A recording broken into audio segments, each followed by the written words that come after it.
we have got two different platforms that I'm using for this real-time teaching or lecture.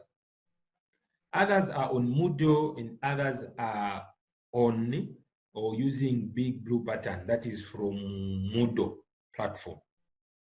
So today we'll look at lecture A7, looking at structural analysis. Structural analysis, the previous lecture, that was lecture A6, it was basically looking at structural analysis, but we're only looking at trusses. But this time we are not looking at trusses, we are looking at frames and machines. So from your own minds, from your own thinking, what can be the difference between maybe a machine and a frame, or a machine and a truss, or a frame and a truss?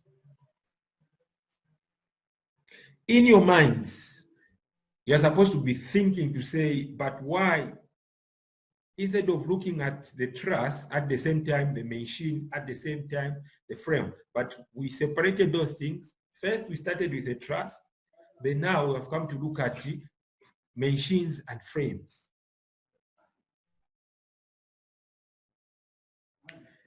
If up to now you cannot differentiate those two, please find time and know the difference between those, the frame, machine, and a truss, because this might come in future,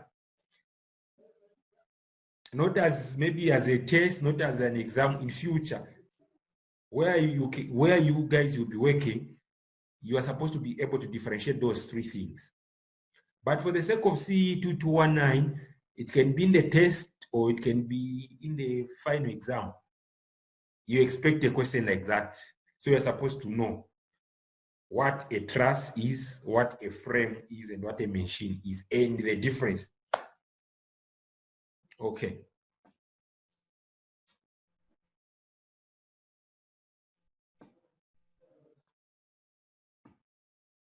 So, the last lecture that we had, we're looking at the same lecture, A7, but unfortunately, I don't know what happened with the system. I was told that I only solved the first two questions, but meanwhile, I solved all those questions. I think they're about 10. Now, I just don't know what happened with the system such that you could not see. And also the video itself, it could not record.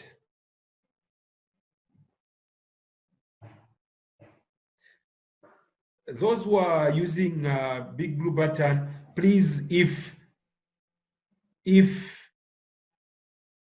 you get some quietness for some time, you are free to send something on WhatsApp.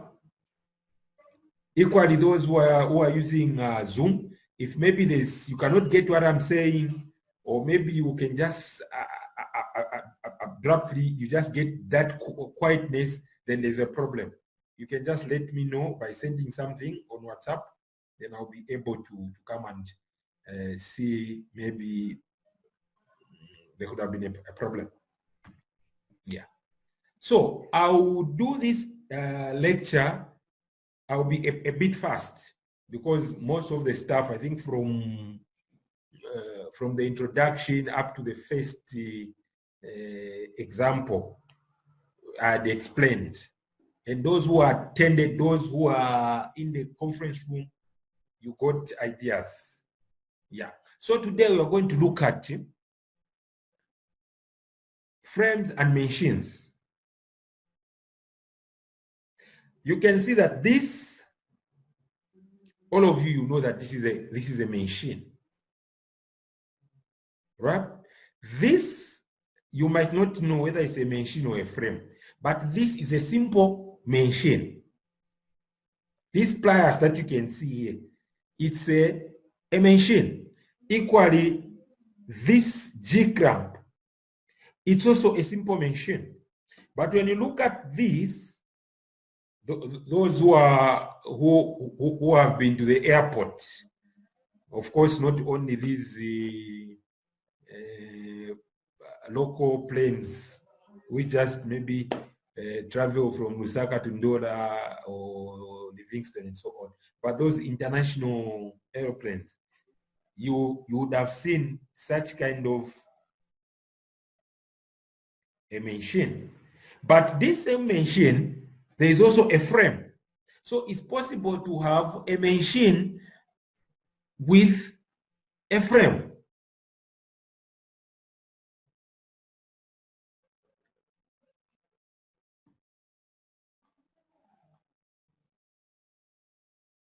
So the introduction.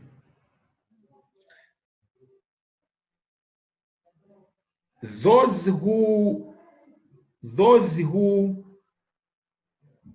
could find time, I gave you this URL.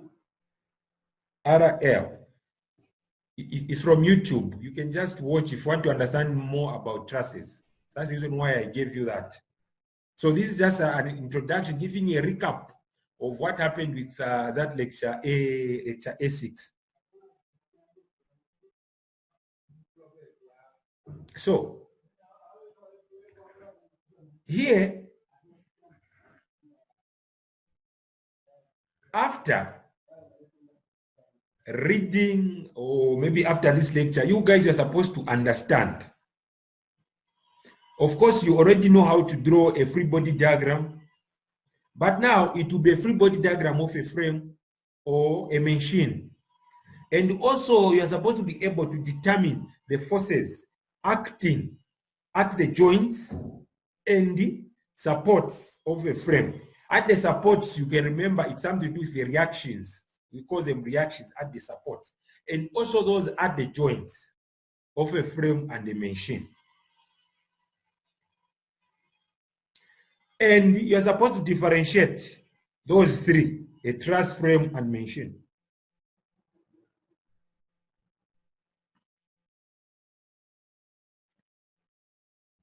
A structure is called a frame or machine if at least one of its individual members is a multi-force member. So automatically, you even supposed now to appreciate now the difference between a truss and a frame or a machine.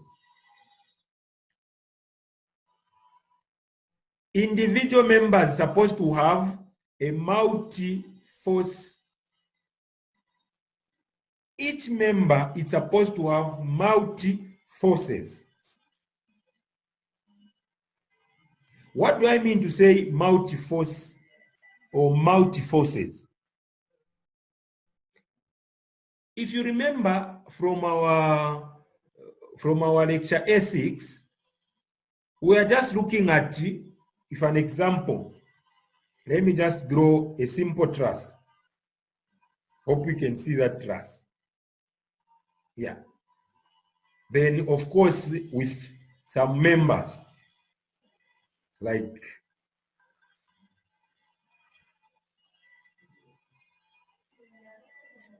maybe another member and another member, and of course the bracings. We were only concentrating on a member just having two forces. Those two forces were equal, right? But in opposite direction. So if I can give an example of this,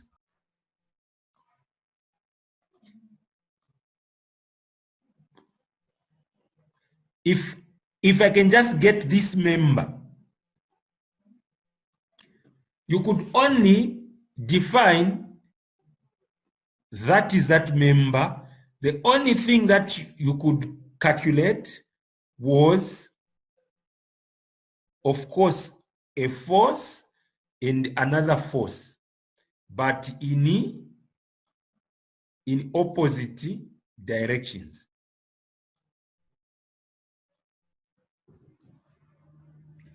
That was a truss. But for now, we are not only going to consider only those two, because we are going to look at what we call as multi-force members. So it will be a multi-force member if it has got another force there.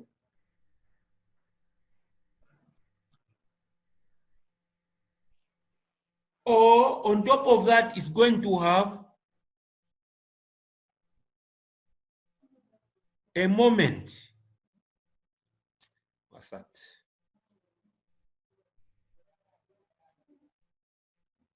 It's going to have a moment.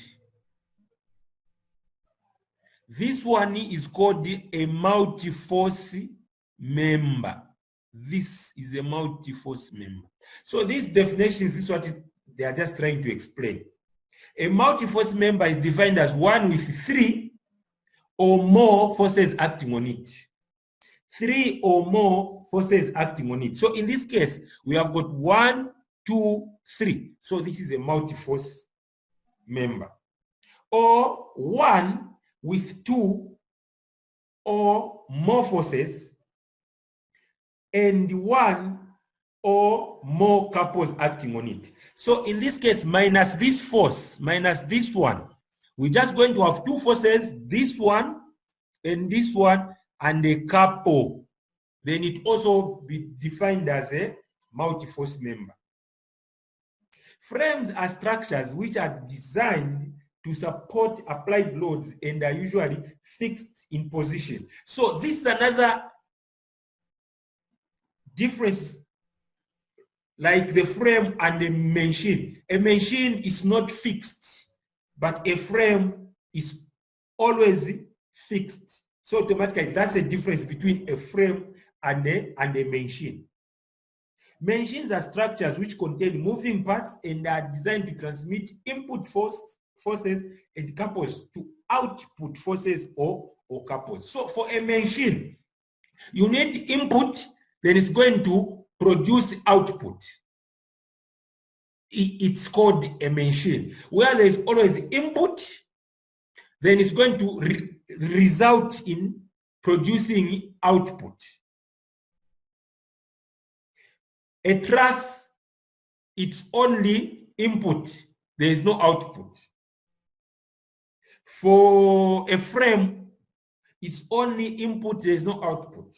But for a machine, you need to apply some force, which is input, then that's what is going to produce the output. That's why you call it a machine.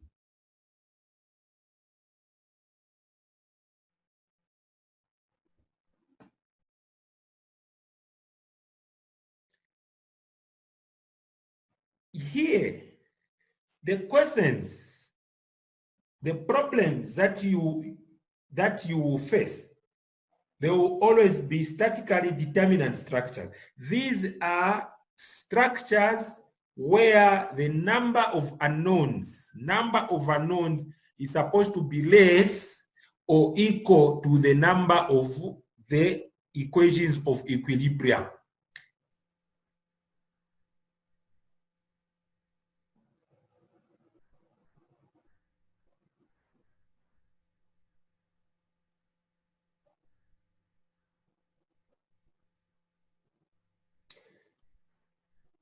Analysis of a frame. So here, I'm just going to show you, then you find time and read the steps on how you are supposed to analyze a frame. So when you look at this frame, you have got a rope, DG. You normally represent a rope just as a single force, which happens to be this T. Then at A, we have got a pin connection. All of us, you can remember what type of reactions that we need at a pin connection. That pin connection or the reactions are these which have been represented as in A in the X and A in the Y, assuming that this is X and that is Y. Then when you go to the load, to the load itself, W, it is it's attached to a rope. The way we represent a rope is in this manner.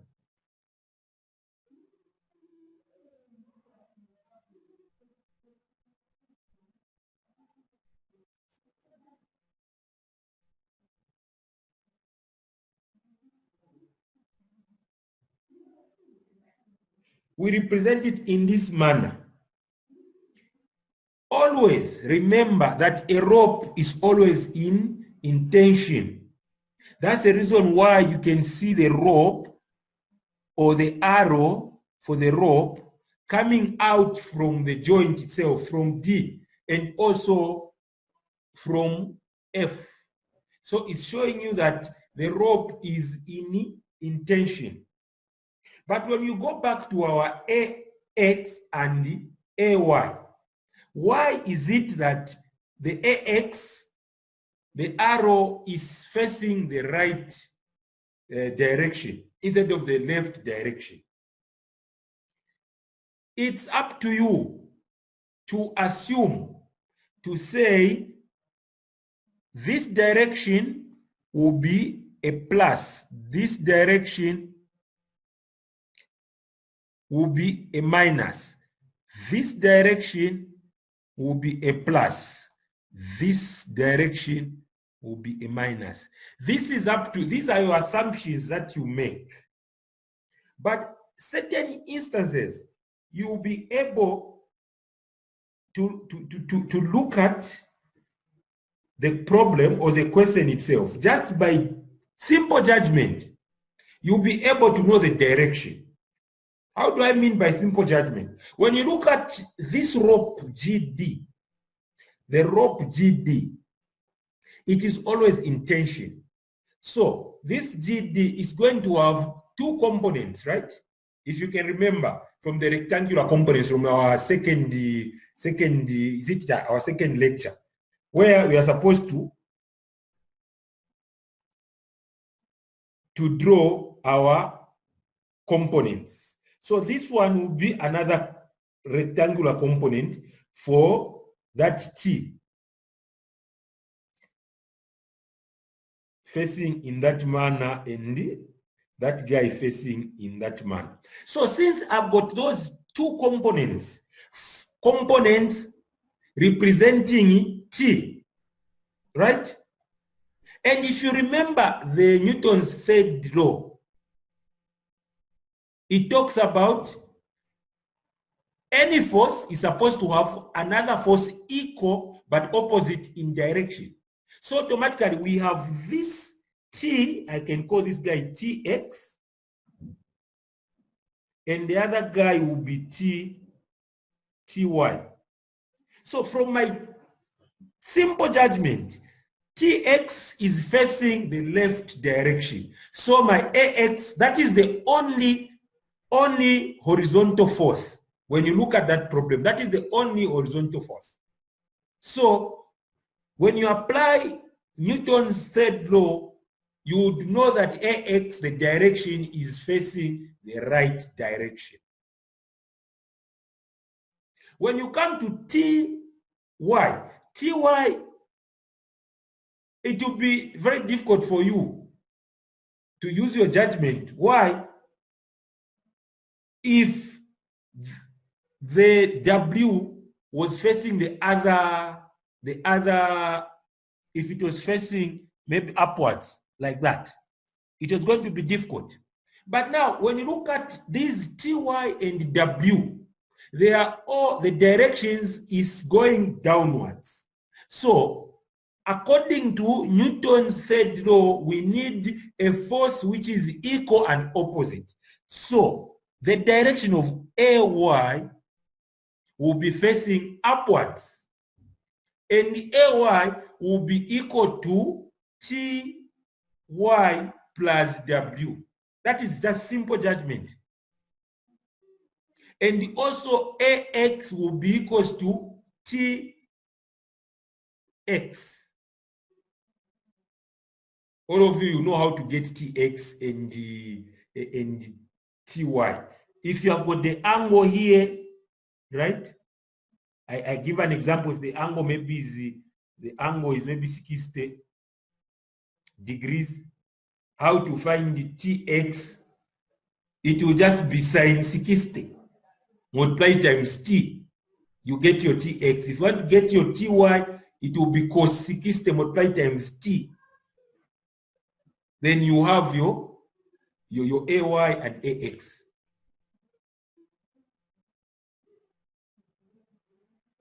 Now, if you make an assumption that my AX, if you don't want to use that simple judgment, then you say your AX is facing that direction.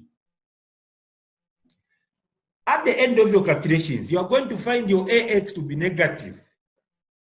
If you get a negative answer, then that simply means your assumption was wrong. You are not, your final answer is not wrong. It's just your assumption. It is showing you that no, the direction is opposite to the one that you had assumed. Hope we are together. After doing that, you have your AX, you have your AY, you have your TX, your TY, or your T, you have your W. The next thing that you do, you dismember the frame. How do I mean to say you dismember the frame? I'm going to start with frame member A, B, C, D, which will look like, let me draw him here. Sorry for that. Right? Here you have got a force there, and here another force. Then here you have a member BE, right? BE, if you want, you can just write that guy like that to be force BE.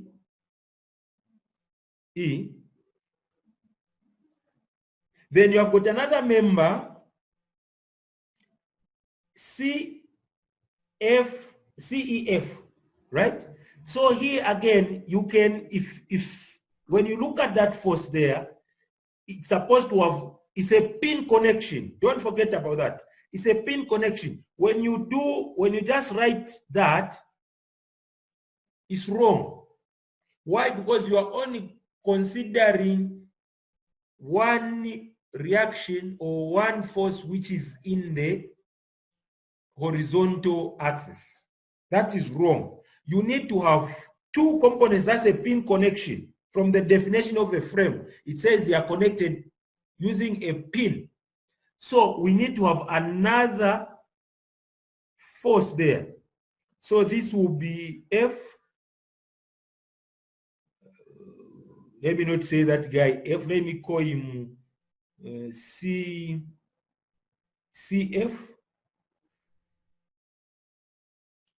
Let me call that guy CF.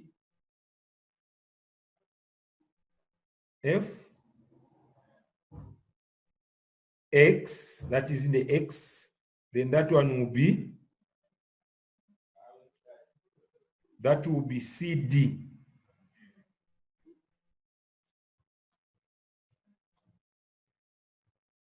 Why? At the end there, I've got a T, right? So a T, I know, is a rope, is always in in tension. This means I have dismembered. I'm now analyzing the frame. I'm analyzing a member from that frame. And the assumption here is each and every member of a frame, when you dismember it from the frame itself, it still remains in equilibrium. You apply your equations of equilibrium. If you don't want to represent the way I've represented it as FBE, you can as well put a rectangular component, one in the X and one in the Y. You can as well do the same at T. Instead of just having one force, you can have another one there, which will be maybe TX, and the other one would be TY. Sorry. Supposed to draw on the other.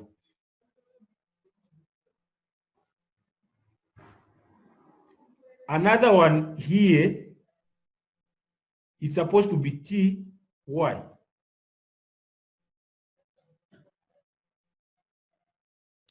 And when you look at this problem or this frame, member BE, if you can remember, this guy looks the same like the members that were analyzing a frame. This is a two-force member. This is a two-force member.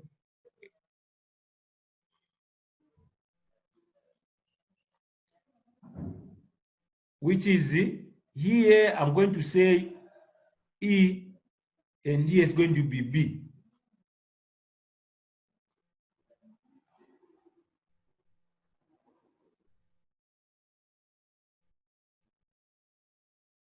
Are we together?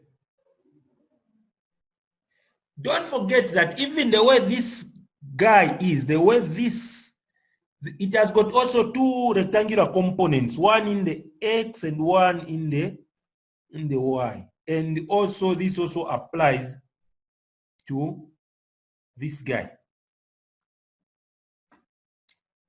You need, sometimes it's not necessary to resolve a force into components. Sometimes it becomes difficult for you to calculate with a force at an angle. It becomes easier for you, first of all, to resolve that force into rectangular components. These directions that I was putting, these are just assumptions. These are just assumptions.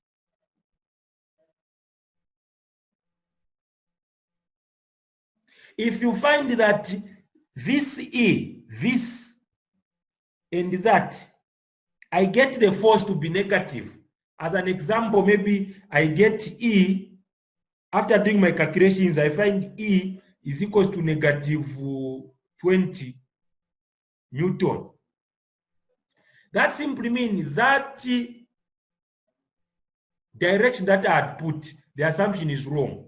That simply means that member, the directions of the forces are like that. And always remember that a member with forces that are trying to press the member, that are trying to reduce the member in length, that member is in compression. That member is in compression. And when you look at the first assumption, when you find a member with forces that are behaving in a manner such that that member is supposed to increase in length, then that member is in tension. So this is in compression, we normally write C, and this one is in tension, we write T. T. So you'd find questions which would say, after doing your calculations, please state whether the members are in compression or tension. Don't forget about that.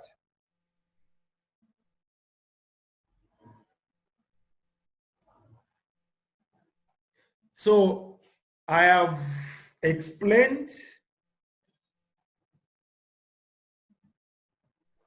Please, those who are using big blue button, if there's anything, if you can't get me, you can't see what I'm doing, please let me know. There's someone who is saying they can't get anything from Zoom.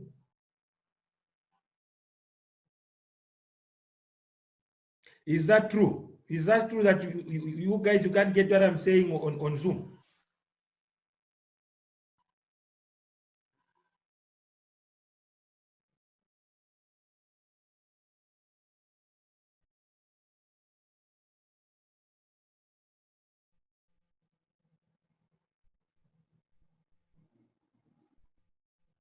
Hello? Someone to send something on, if you can send on WhatsApp, can you all get me? Both big blue button or those using Zoom?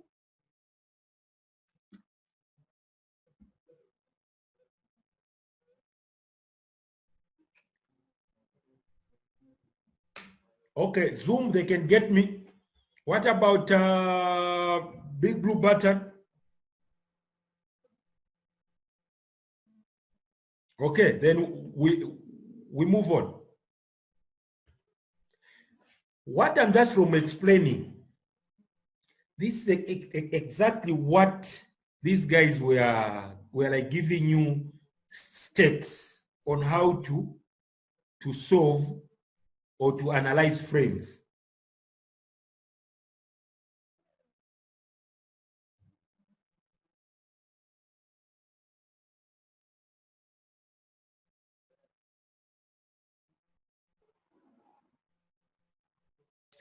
The forces acting on each end of this member must have the same magnitude, same line of action, and opposite sets. That is Newton's third law.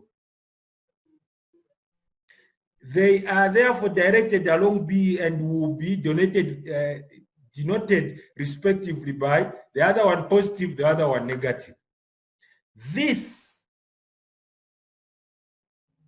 is showing you that this member, the assumption that you have made, this member is in compression.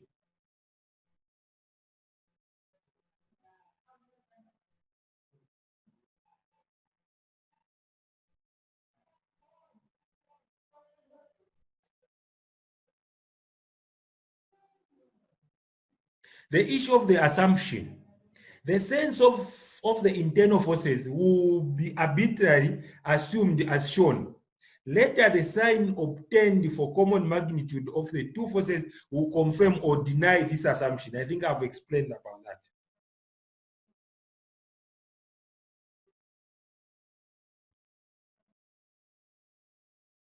Find time to read.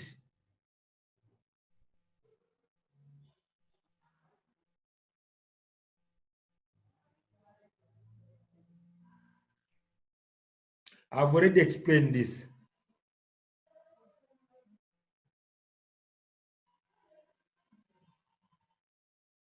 At C, meaning here, or here, two multi-force members are connected. Since neither the direction nor the magnitude of the forces acting at C is known, these forces will be represented by their X and Y components. That is the force, the Cx and the Cy. And take note that if you dismember, like the way I did for this one, when I want to represent the other member like this CEF, don't forget that the direction that I had put CX and CY on this other member, they are supposed to be opposite. Don't forget about that.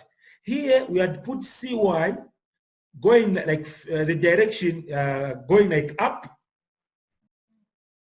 Then the component in the X direction facing the right. In this case, when you want to analyze or you want to represent this member CEF, the reactions or the forces at C from member CEF, you change the directions of those members from member DCBA at C. You do the same for member BE. When you look at the direction of member on member BCDA, right? When you want to represent member, these two force member BE, don't forget to change the direction supposed to be opposite.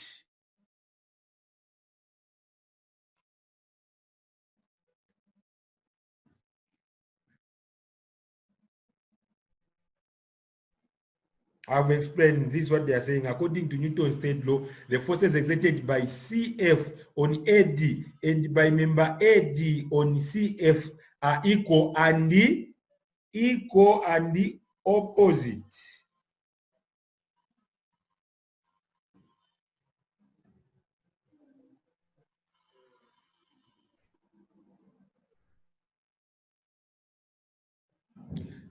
Whether the force Cx is actually directed to the right and the force negative Cx is actually directed to the left will be determined later from the sign of their common magnitude. Later, after you do your calculations, you would find if it's negative, then your assumption is wrong.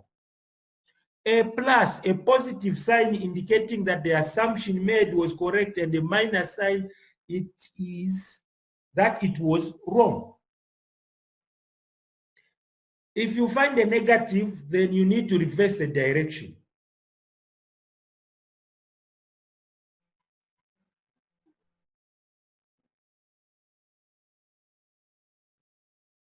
Then, all of us, we are familiar with our equations of equilibrium. Summation of forces, summation of moments, summation of forces in the X, supposed to be equals to 0. Now, here, this is not supposed to confuse you. This was just showing you on how you could get the components. He uses summation of moments at C, which is here, and again summation of moments at E, which is here, and the summation of forces in the X to get this character.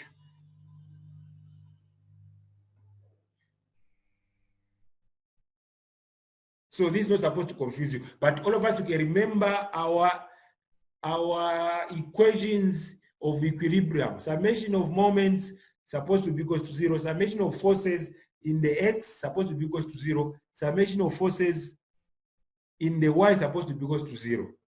If it's a 3D, summation of forces in the Z axis supposed to be equals to 0. But in this case, we're just looking, we're just analyzing our frames in 2D, not in 3 dimensions.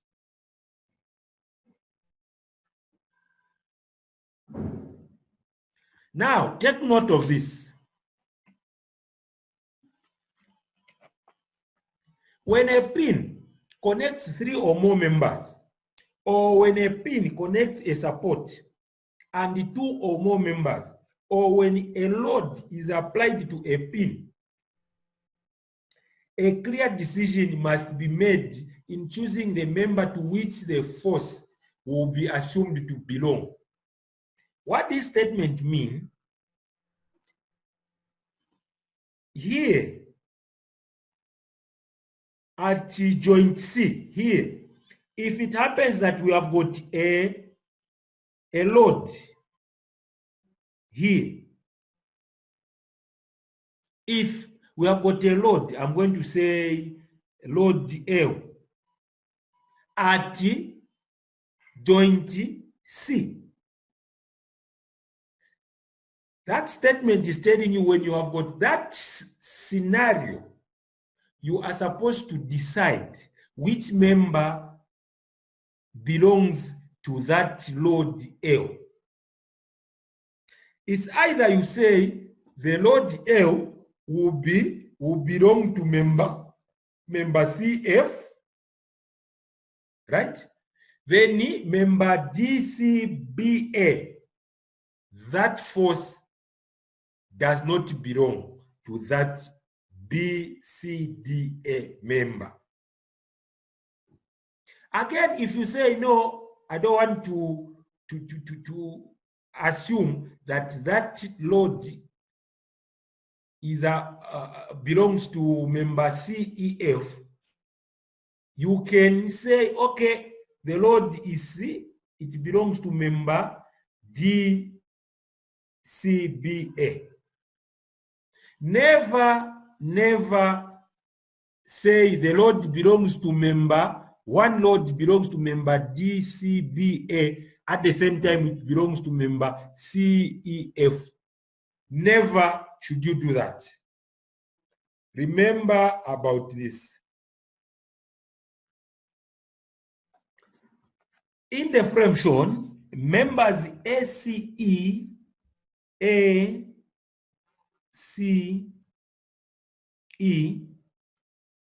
and BCD, that is BCD, are connected by a pin at C, which is here, and by the link DE, which is this link. For the loading shown, which is the 480 Newton, determine the force in link DE and the components of the force exerted at C on that member. So the question is asking for the reactions here and also the components there.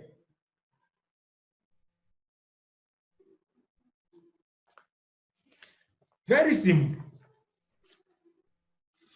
The first thing that we do, the first step, look at the drawing. Look at the drawing. When you look at this drawing, remember the reactions. Can you remember that lecture which was talking about modeling reactions? We know that at B, there is a roller. Let me try to draw that thing.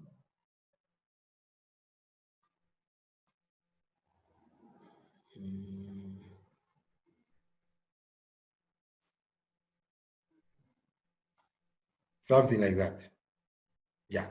We know that at B, there is a roller. And we know a roller, there is always one reaction. I'm going to call that guy BX. Then when you go to A, at A there's a pin. So at pin, we need two reactions. This one I'm going to call it AX, and that will be AY. Assuming that this is X and that is Y.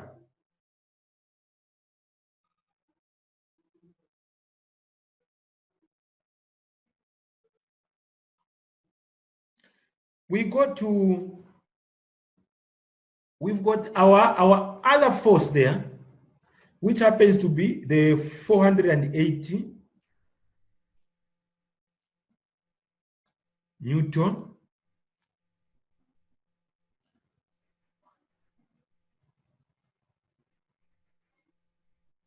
This is our free body diagram.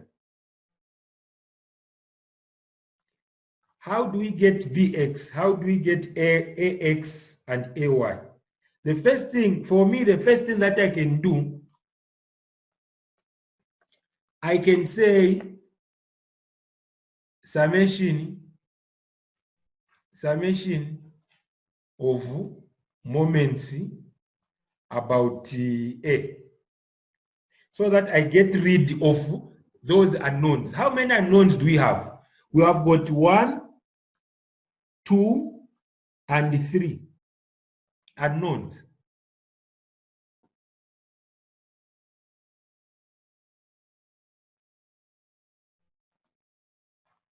So we have got 3 unknowns.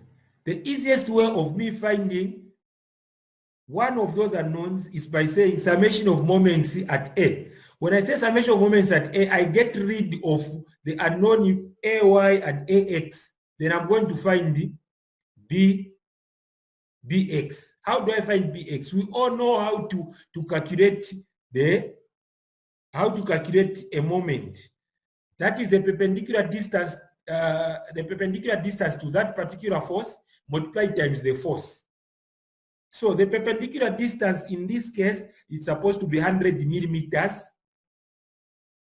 You convert that to meters, that is 0.1 times 480 Newton. Now, always assume your signs. If you say this is plus, this is minus, this is minus, this is plus, then you say this is plus, this is minus.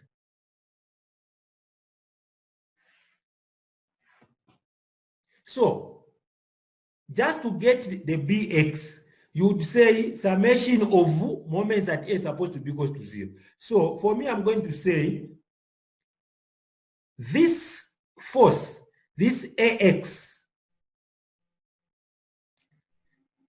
how is that force behaving at A? Is it rotating? Is it trying to create a rotation at A clockwise or counterclockwise? For me, when I look at this guy is trying to rotate in this manner. So from my sign, that is negative. So I'm going to say minus the distance is 0.1 by that force, which is 480. Then I come to the Bx. The Bx, when you look at Bx, is trying to create that rotation. In which manner? For me, when I look at that guy, this guy is trying to rotate in that manner, which is a positive. So it's a plus Bx times this is what? This is 0.16 equals to 0. Then your Bx will be equals to 0.1480 over 0.16. You have your Bx. Once you have your Bx, you now say, we have got 2 unknowns now. The Ax and the Ay. So now you can say summation. You can say summation of forces in the X should equal to 0.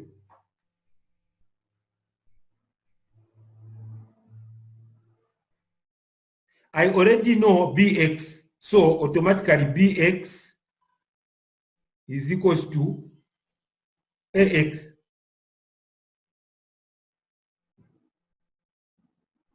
I have the 2 unknowns. There's only one which is unknown.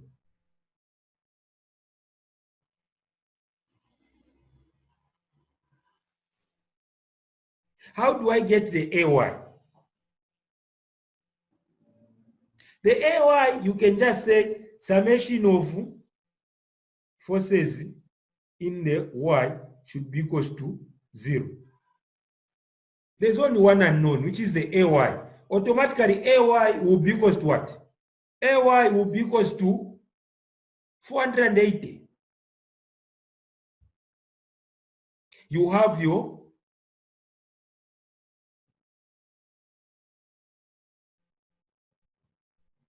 three unknowns, BX, AX, AY. Once you are done with that, you now dismember the member of interest. The member of interest is A, C, E, or B, C, D. You choose whichever.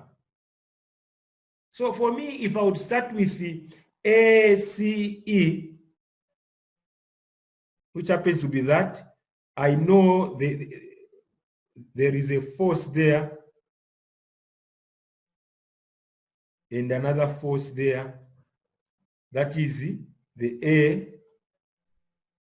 This is the AX, and that is the AY.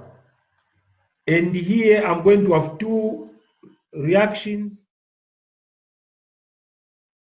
And also here I'm going to have two reactions.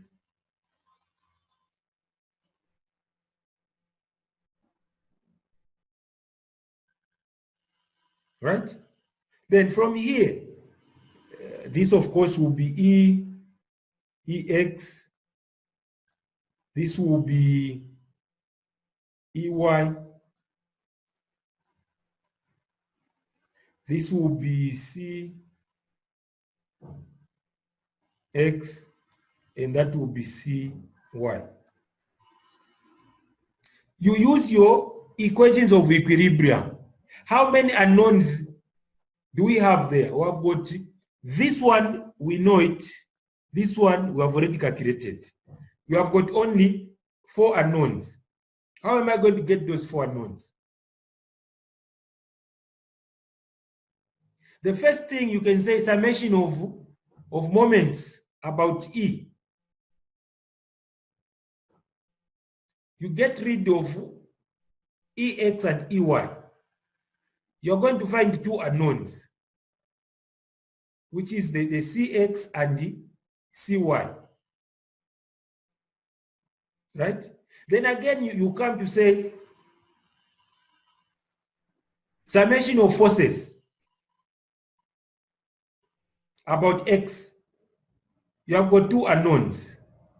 Then you say summation of moments, summation of forces about the Y.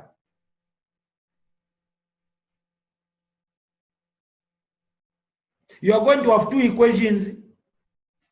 You solve those using simultaneous equations. Or the other way is by using member B, C, D. Member B, C, D here, I've got a reaction.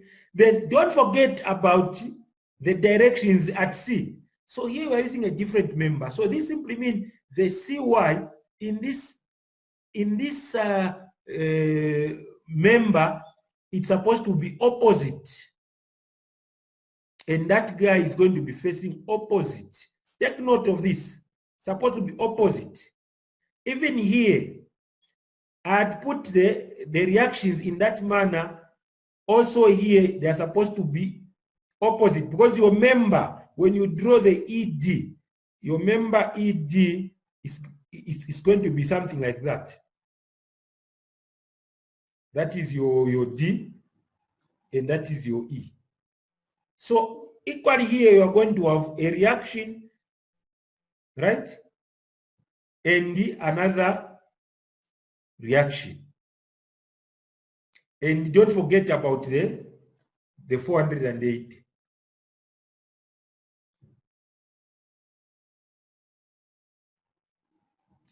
You say summation of moments about C. You get rid of these unknowns. You're going to have only one unknown, which is this one. Because we already know this one. This one will be the only, which is the dy. This will be the only unknown. Because this one is also passing through the point where we are getting our moment. So our dx is 0. Once you find your dy, you say summation of forces in the y. Don't forget about your directions that you agreed. Don't forget.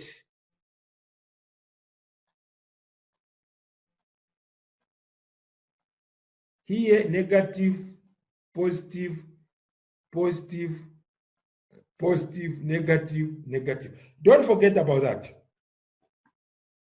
Once you do that, they were looking for these reactions, the reactions here, and also this reaction. So depending on which one you started with, whether you started with member ACE or member BCD, after you get your forces, for the sake of checking that maybe your calculations were correct or not, you now go back to the other member.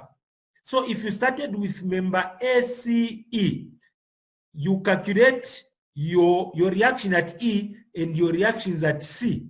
You now get the other member, which is CED. Member CED.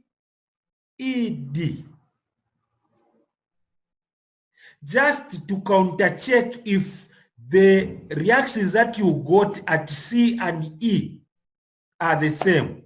If you find that they are the same, then your solutions are correct.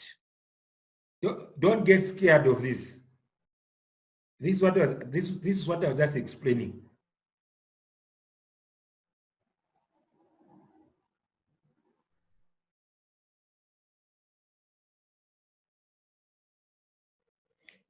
The second example. Determine the component of the forces acting on each member of the frame shown. Even here, we do the same. The first thing that you do, you look at your sketch, your drawing.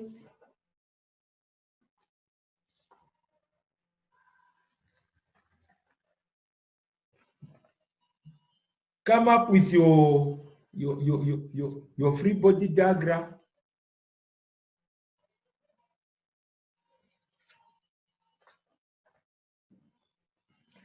All of us, we know here, this is a pin. This is a roller.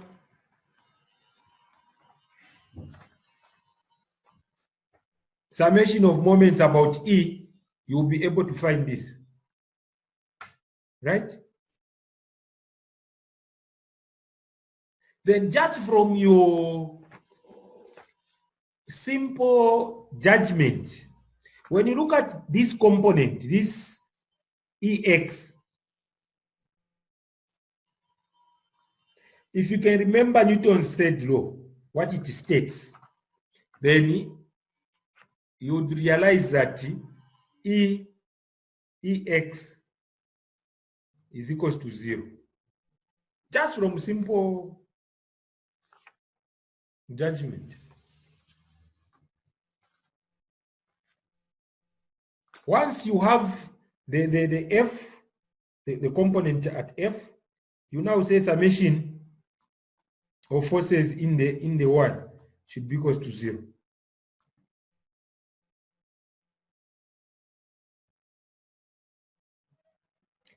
It's only one unknown, which is this one.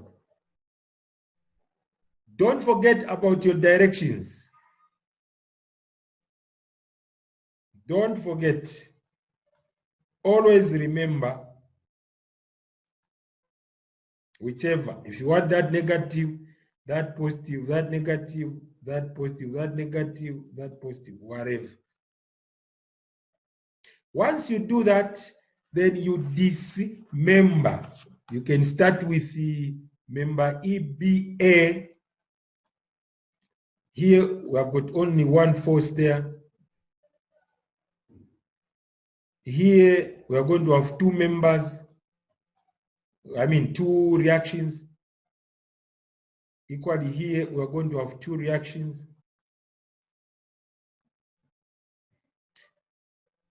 Summation of moment, summation of forces. You would get all this because you already know this. Once you have that, you come to the other member. You get the opposite directions of that member at A, which is that and that. Here, that and that. There, it's just we already know this member. Now, since we know this, we know this, we know this. And also we know this and this. Make sure that this, right, is the same as this one. The force that you're going to get here, they're supposed to be the same as this, which is also the same as this member BCD in terms of the forces. So here it will be opposite direction. Then here again it will be opposite direction.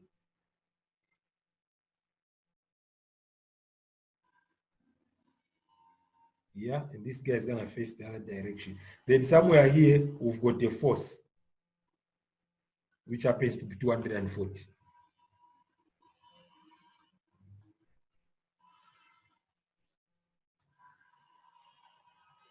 Kilonewton.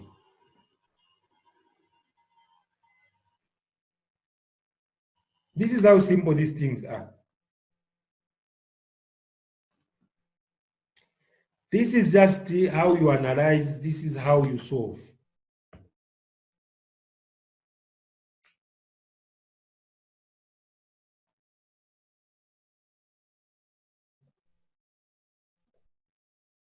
Okay, so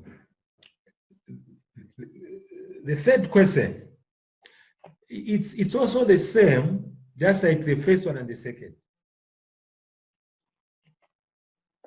The first thing that you do, you look at your reactions. There's a pin there. I'm going to have two reactions there and another one there.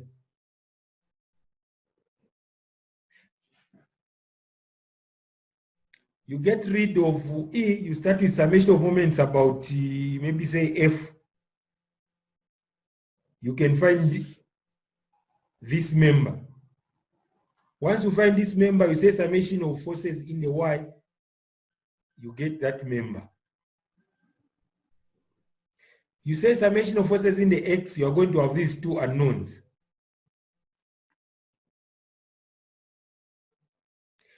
When you find AX,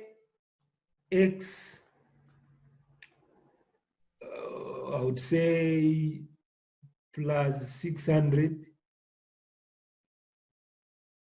I'm just assuming, but at the end, you'll find something like that. Is equals to E, so that is F, sorry. It's supposed to be Fx. When you find something like this, you are not yet, don't get discouraged. Don't get discouraged. You will still go ahead and dismember. You start with the force. Now you remember that warning, that emphasis that I highlighted in red. This is a scenario where you find at a pin there is a force. There you need to choose which member belongs to that 600 pounds.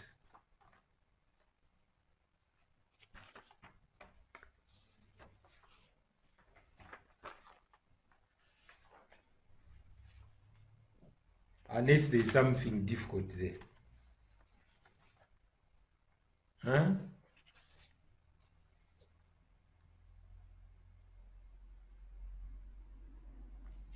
If I want, okay, I can assume to say, okay, the 600 pounds belongs to this member. So I'm going to have that.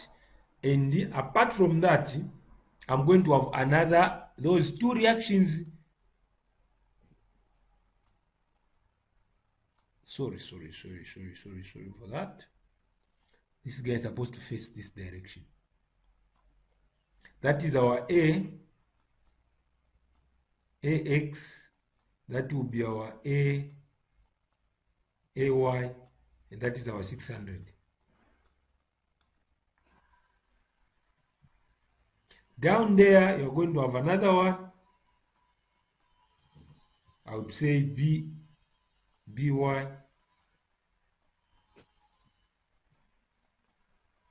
BX.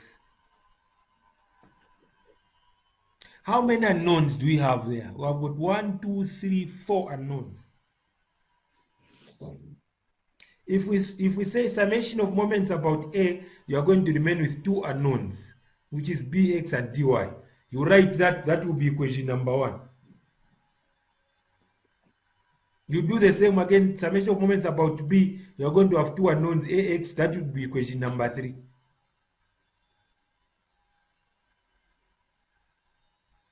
Then you come to member BDE. You dismember, you have that same stuff there. It's supposed to be the opposite of that. So this guy, no. Yeah, that guy is fine. That guy is supposed to be facing down. Then here, I'm going to have again members, reactions for that member. Then here, I know I've got that.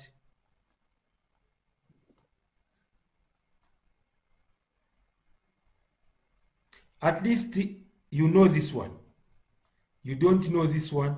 You don't know this one, and this one, and this one, and this one. But when you say summation of moments about E, you get rid of this, you get rid of that. You are going to remain with this one and this one. You put another equation. You come to this member. Another equation. You come to this member. The only unknown will be this one. You would find 3 equations, 3 unknowns. Then you'll be able to find that using simultaneous equations or methods of replacement.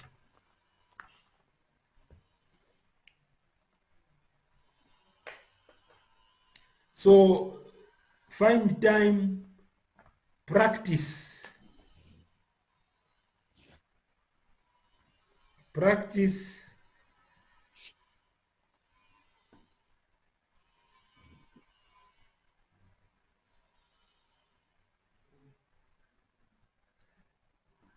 A frame supports a 400 kg load in the manner shown. Neglect the weight of the member compared with the forces acted by the load, and compute the horizontal and vertical components of all forces acting on each of the members. This is also the same thing. This is also the same analysis. But here, the only difference is on that load.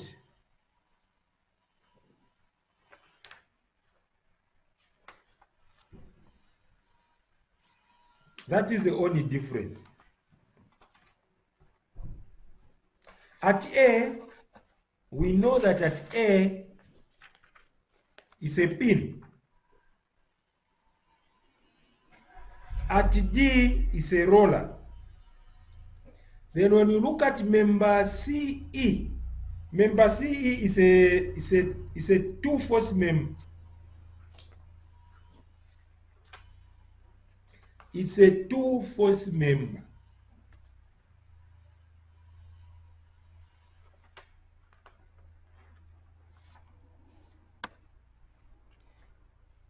your free body diagram would look like something like here you have that, and here you have that, here you just have one, and here you're just going to have one. This is how your free body diagram would look like. But now when time comes to dismember, you have that, who will be something like this,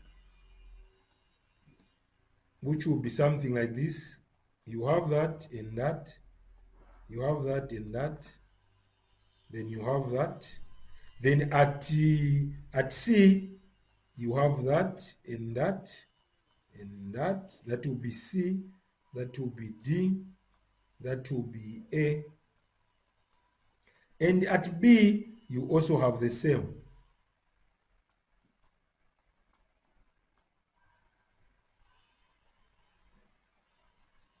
Then don't forget about the rope. There is a rope there attached to member A, B, C. So you are supposed to have that. Then you come to member B, E, F. Member B, E, F, you just put opposite at joint B. That guy is going to be facing downwards. That guy will be facing the other side. This is B, and that is B. Then here at E, I'm going to say that, and that will be my E. Then here there's a pin there. I'm just going to assume that is the direction, and that is the direction. Then this is a two-force member, which will be, this is F. At C, the opposite of that guy in terms of directions, that's what you're going to have. This will be your C. And at E, it will be the opposite. That guy is facing, this guy will be facing the other direction. This is a two-force member.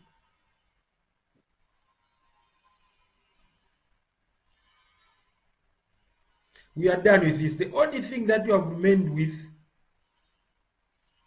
is the roller. You also do the same for the roller. We have got a rope going down there and another rope going that side. Then the roller is also connected with a pin. So in a pin, this is joint F. I do opposite what I've put there. This is F. So I'm going to put the opposite direction. Now, when you look at this automatically, this shows you that there's something wrong in terms of the directions. But it does not matter. This is not supposed to discourage you to say, yeah, already I've done something wrong. These are just directions. Why am I saying there's something wrong? Look at when I say summation of forces in the X. This guy and that guy, they are in opposite directions, which is correct. But now look at summation of forces in the Y. This guy is facing the other guy, which simply means my assumptions that I had made there, they are wrong.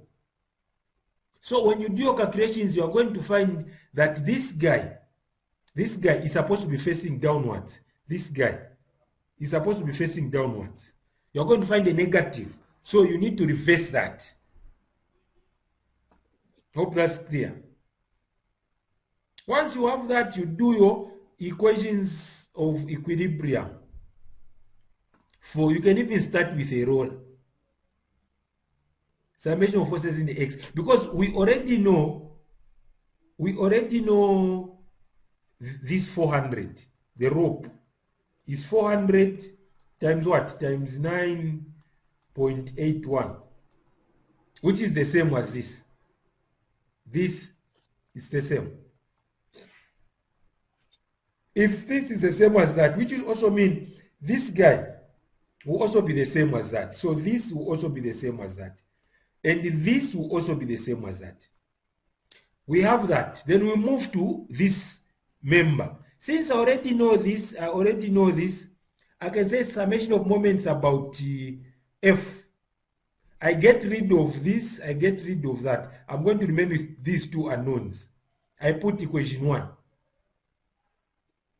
Summation of forces in the X. I already know this. I'm going to have these two as unknowns. When you are done with that, you come to this member.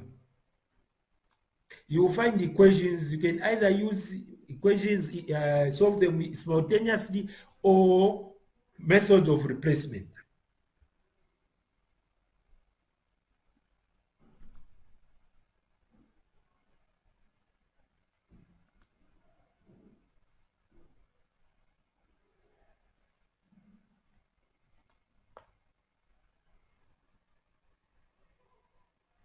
This is also the same principle.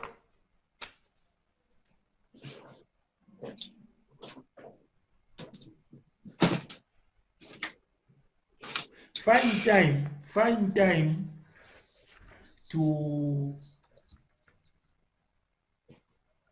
solve these problems and see whether you are still behind or maybe you got the concept.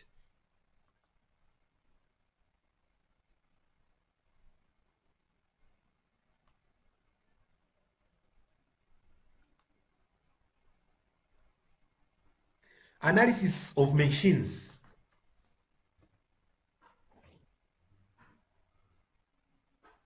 Machines are structures designed to transmit and modify forces, input and output.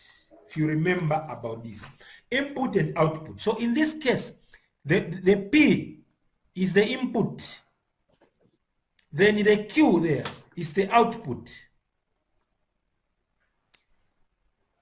The way we analyze machines is different from the way we analyze frames. A machine is more rigid than a frame, than a truss. So if you want to analyze a machine like the way you analyze a frame or a truss, it will be very difficult for you. You would find that you're going to have a number of unknowns compared to the number of our equations. So how do we analyze a machine? A machine, this thing that you can see, this thing is the same as that. The only assumption that we make here is the force that you apply here is the same as that force that has been applied there.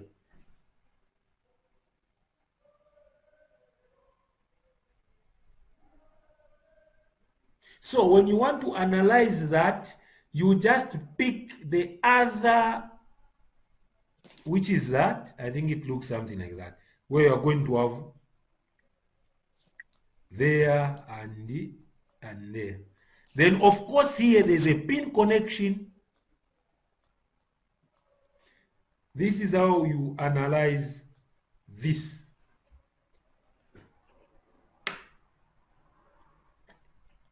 Assuming that this piece of a price is also in equilibrium.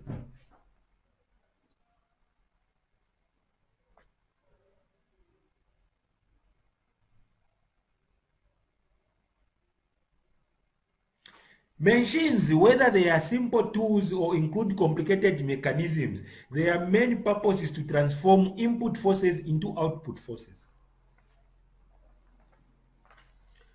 Consider, for example, a pair of cutting pliers used to cut a wire in the figure shown above. If you apply two equal and opposite forces, P and negative P, on their handles, they will exert two equal and opposite forces, Q and negative Q, on that wire. In other words, that is a couple, if you can remember what a couple is.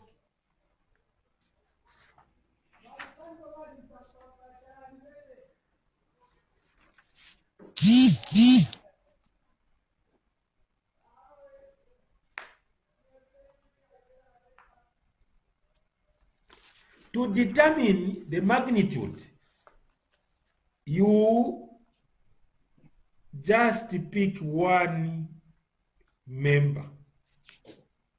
If you want, you can pick this one, or you want, you can pick the other one. You get the same because these, they are rigid.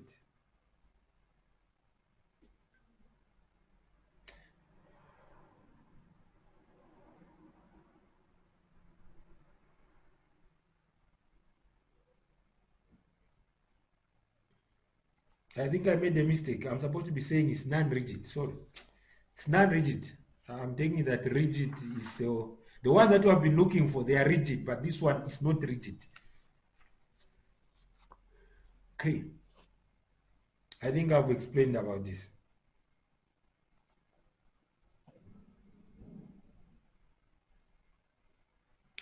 The free bodies should be chosen to include the input forces and the reactions to the output forces. Don't only choose the input, then you forget about the output. That will simply mean that when you're analyzing that member, it won't be in equilibrium. And the solution that you're going to get will be wrong.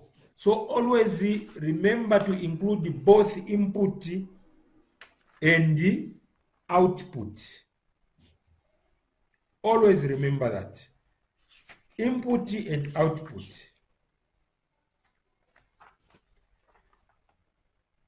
And the total number of unknown force components involved should not exceed the number of variable independent equations. This is what I explained concerning the statically determinant structures. So each and every question that you will be given, you are going to have the number of unknowns equal to the equations of equilibrium.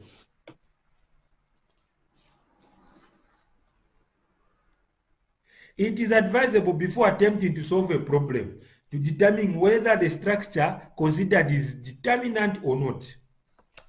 This one, please analyze this and think, and supposed to understand a statically determinant and a statically indeterminate structure. This one in future you're supposed to understand that, and also in the test or exam, a question which is going to ask you about this, whether that member is determinant or non-determinant. You will see it. There is no point discussing much about rigidity on this. This is non-rigid. The frames are non-rigid. Example. For the frame shown in figure below, draw the free body diagram of the following. Each member, this is very simple, starting from AB. Here is a pin, right? So we are going to have that and that. Then on top there is also a pin. So we are going to have that and that. Then we have got a moment there. This is A and this is B. Then again, we go to the other member. This is 2BB and that will be C. Here is also a pin.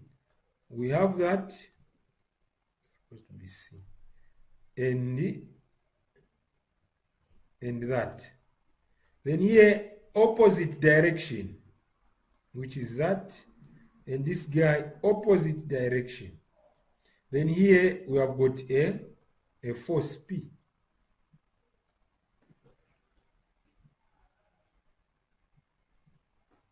Then now, the pins at B and A.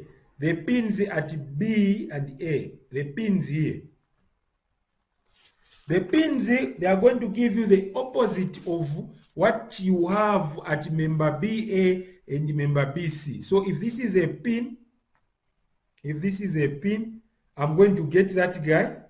The opposite of that guy, this guy is facing that side. So I'm going to say the guy is facing the other side.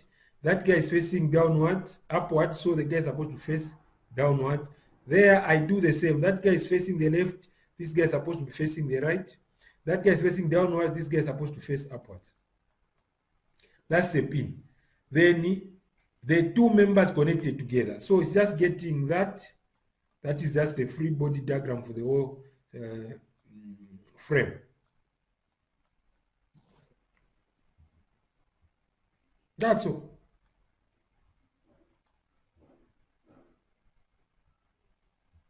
There is some explanation on how you get those things.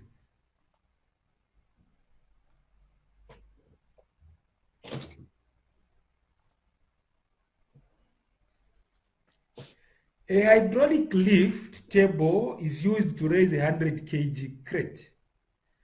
It consists of a platform and two identical linkages on which hydraulic cylinders exert equal forces.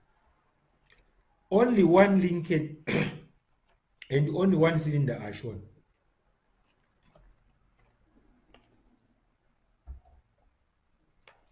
Member EDB, EDB and CG, which is this one and that one, have got a length of 2A. I've got a length of 2A. And member AD is pinned at the midpoint. Member AD. So here there's a pin connection.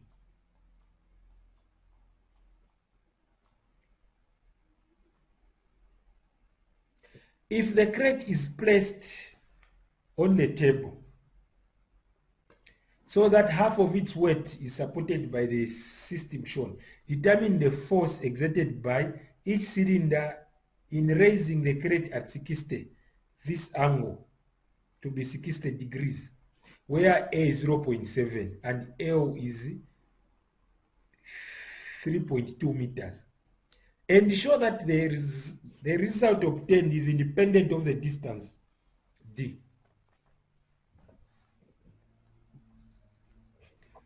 Even here is the same. The first thing that you do, you come up with a free body diagram. You come up with a free body diagram. Once you have a free body diagram, you dismember necessary members. Then once you do that, you come up with a triangle where you calculate that angle.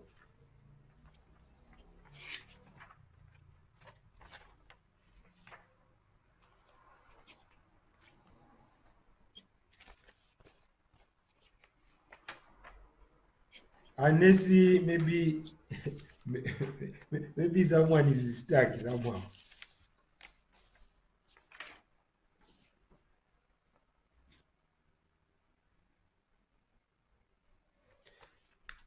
The free body diagram looks like this. And that. And here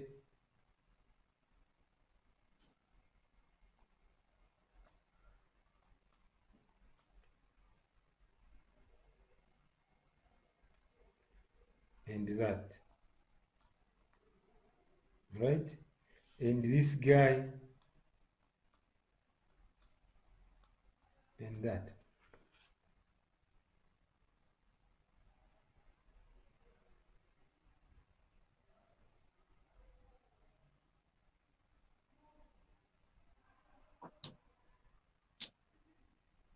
Or if you would want to make it even easier, since this hydraulic, there is no any force, this guy is not changing anything. What is happening? This is hydraulic. If you understand what a hydraulic machine, there is some fluids there which are ejecting this guy, the length of that guy to be increasing. So this guy is not moving, right? So if you want to make your analysis easier, you forget about this. You just concentrate this and that.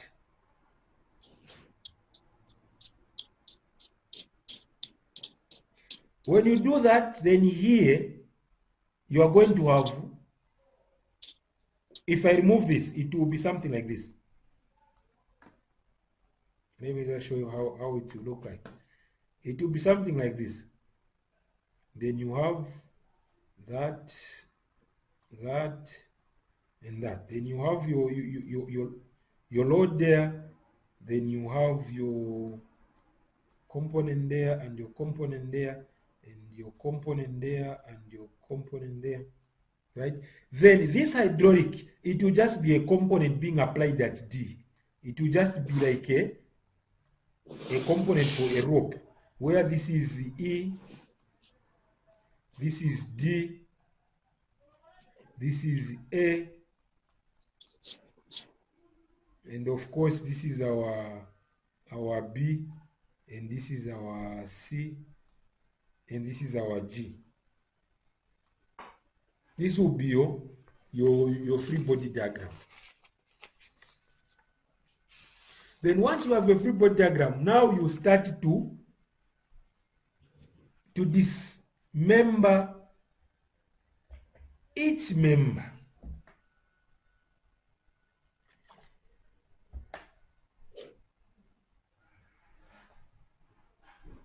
You can start with A. A is very simple. A is a two-force member. That is A, and that is D. From there, you come to B, D, E. You do the same. Here, you have that, and you have that. Here, you put opposite at D. Then here, you have from this free body diagram. Right? But don't forget about the hydraulic, which is this guy, which is supposed to be there.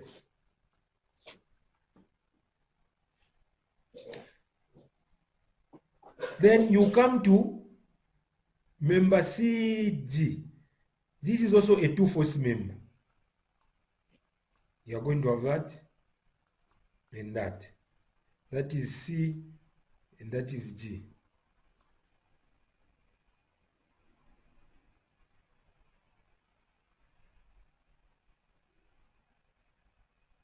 Now, here at B,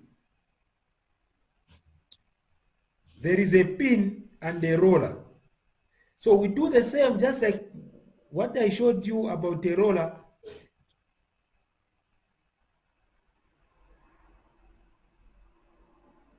So at C, the roller will look like, you're going to have that, right? You look at your member CG, member CG, which is this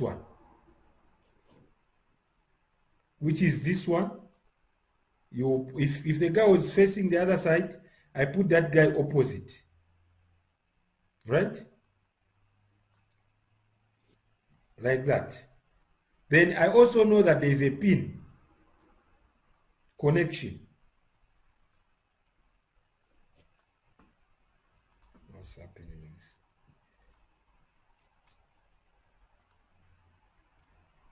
Yeah.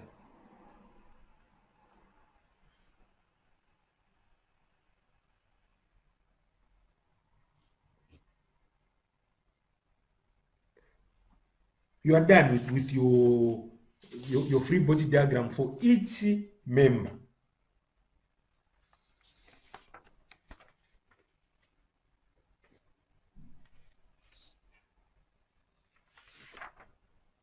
What is next? We now apply our summation of moments, summation of Donald G has asked a question. Yes, Donald.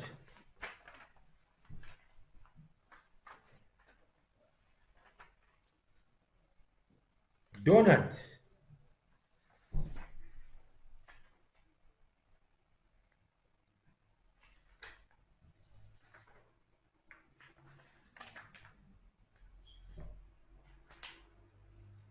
Donald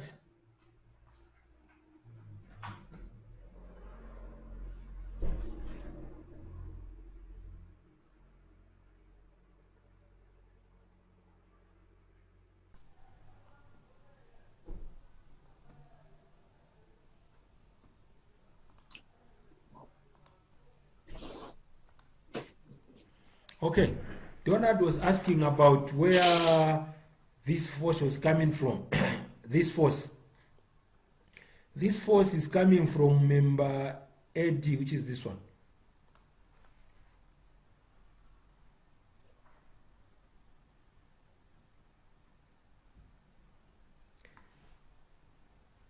We can start with member maybe ABC.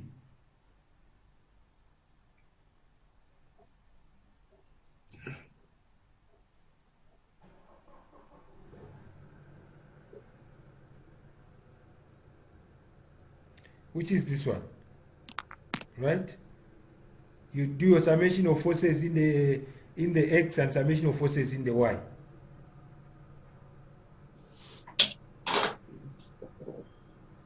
Once you are done, you come to maybe member BDE. You do the same summation of forces, summation of moments, and so on. You would realize that this guy here, this guy will be an angle, another angle. We know that we are looking for theta, right? But we also need to find this angle.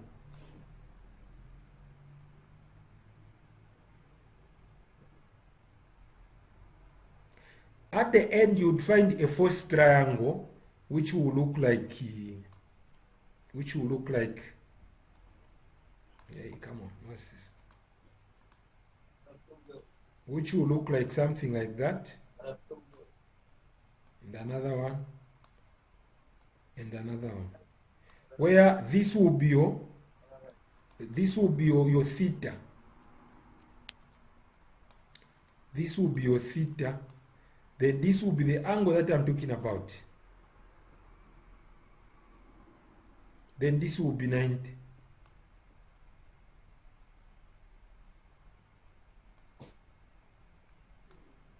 From your trigonometry, you'll be able to find the angle. And at the end, you would see that it has got nothing to do with D, no matter where you're going to put your D.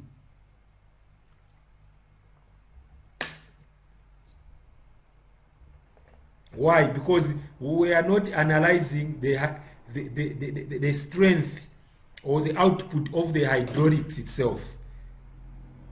That's the reason why that distance, whether you put your force here or you put it there, the forces there, the forces on each member will still be the same, simply because the only thing that is changing is the hydraulics in this tube. Those who are going to do mechanical engineering, agricultural engineering, even maybe partly civil engineering, those who are going to do fluid mechanics. Of course, fluid mechanics for civil engineering is more on water. Yeah, even mechanical engineers, they are supposed to appreciate that. This is how you do your analysis. Find time to attend.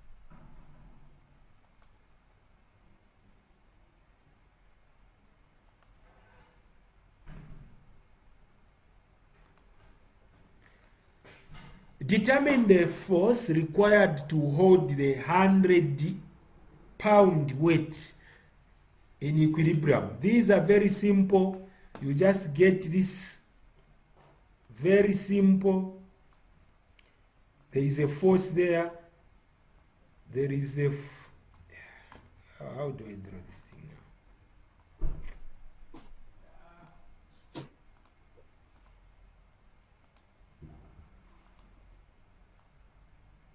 Okay. First one.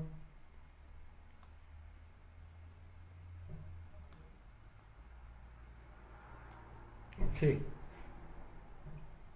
What else?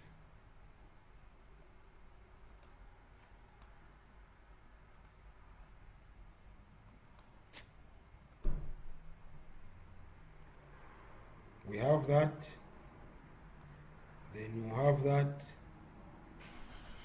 We have that, which is also the same as that.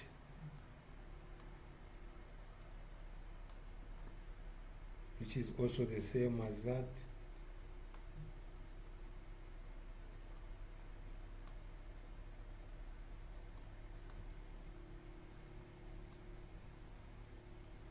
If this is P, if this is P, this is also P.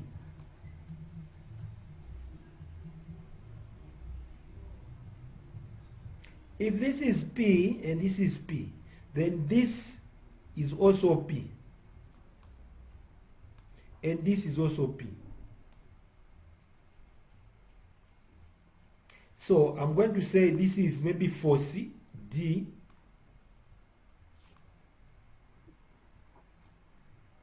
D,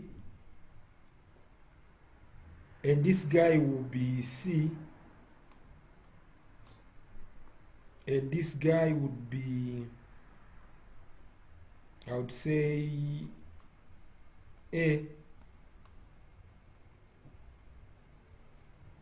Then this guy would be B.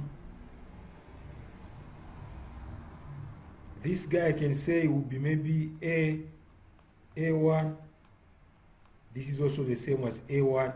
This will be B1, and that will be B1. Now, since I know P, right? P is equals to P. So it's a summation of forces in the Y is equals to 0. Assuming that this is our X and this is our Y.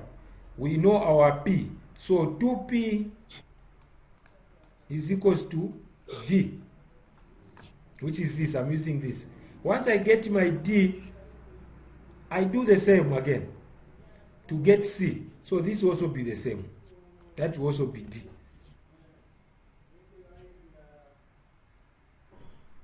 Once I get D, now, no, this is not supposed, this is supposed, in fact, this is supposed to be B. This is supposed to be B1.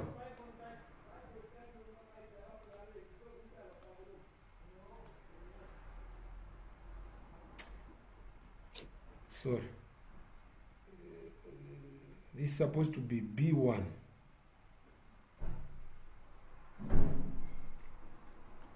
This is supposed to be B1. This guy is supposed to be the same as this. This guy, and that guy, and that guy, they are the same. So which is the same as that guy and that guy, they are the same. That guy and that guy, they are the same. Now, since we know that the load is 100, once we have that, we know how to find A1. Once we find A1, A1 will be, this is A1, so this was supposed to be A1. Once we have A1, we are going to get B1. Once we have B1, we are going to get P. That's how simple these things are.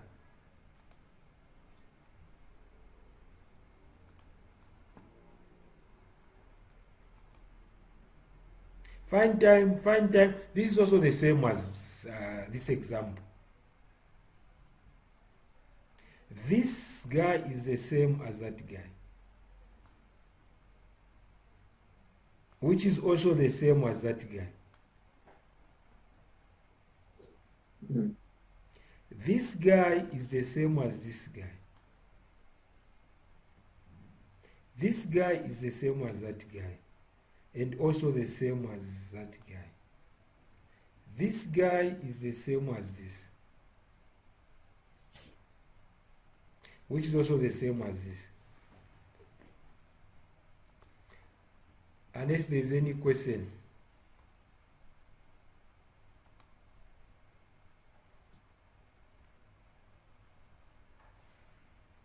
This is supposed to be the last example.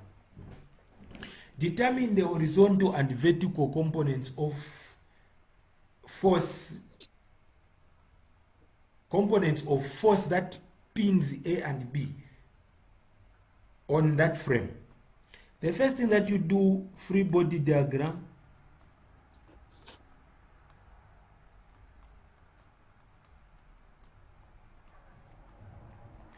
We all know how to solve a uniformly distributed load, right? This load is just by multiplying 2 kilonewton per meter by that length, which is 4. I think that will be 8. That will be kilonewton. This is in meters. Then that force will be applied to halfway, which will be 2 meters. Once you do that, you dismember. You have that, and you have that.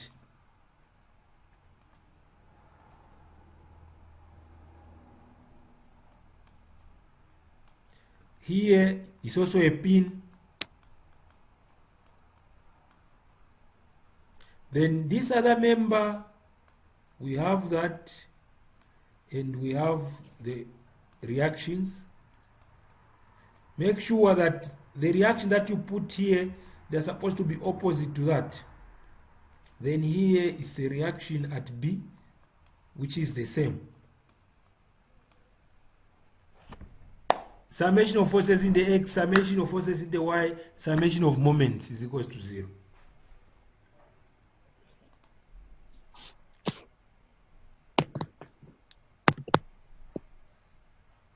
Please find time to go through those homework examples.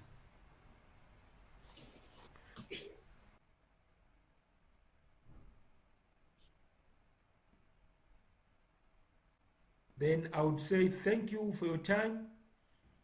Please find time to go through those